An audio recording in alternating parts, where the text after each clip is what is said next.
BRS కార్యకర్తల జోలికి వస్తే ఊరుకునేది లేదని మాజీ ఎమ్మెల్యే కందాళ ఉపేందర్ రెడ్డి హెచ్చరించారు.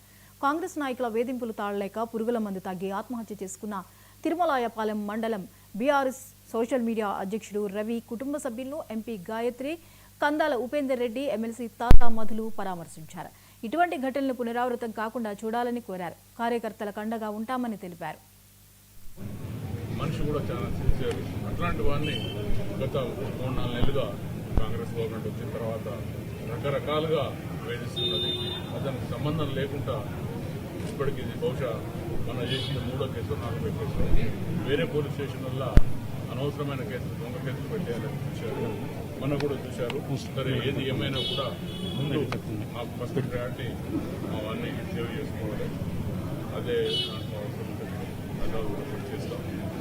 ఏదన్నా ఇది ప్రభుత్వం చేస్తున్నది ప్రజలకు మంచిది కాదు. అందరి మీద ఇదే కాదు, అసలు మా కాన్స్టిట్యున్సీలో ఇప్పటికీ 4-5 కేసులు ఈ మధ్య కాలంలో జరిగినాయి. నిన్నగాక మొన్న కూడా కుమరగూడెంలో జానగ్రామ అయిన ఒక వ్యక్తి మీద అసలు సంబంధం లేకుండా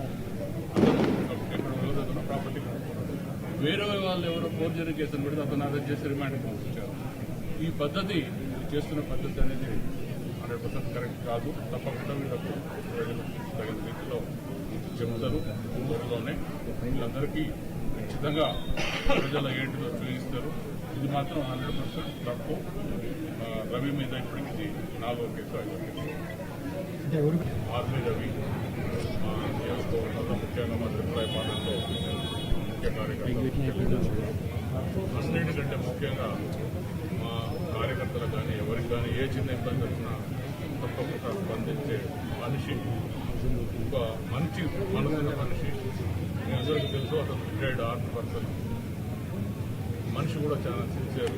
అట్లాంటి వాడిని గత 3-4 నెలలుగా కాంగ్రెస్ గవర్నమెంట్ వచ్చిన తర్వాత రకరకాలుగా వేధిస్తున్నది.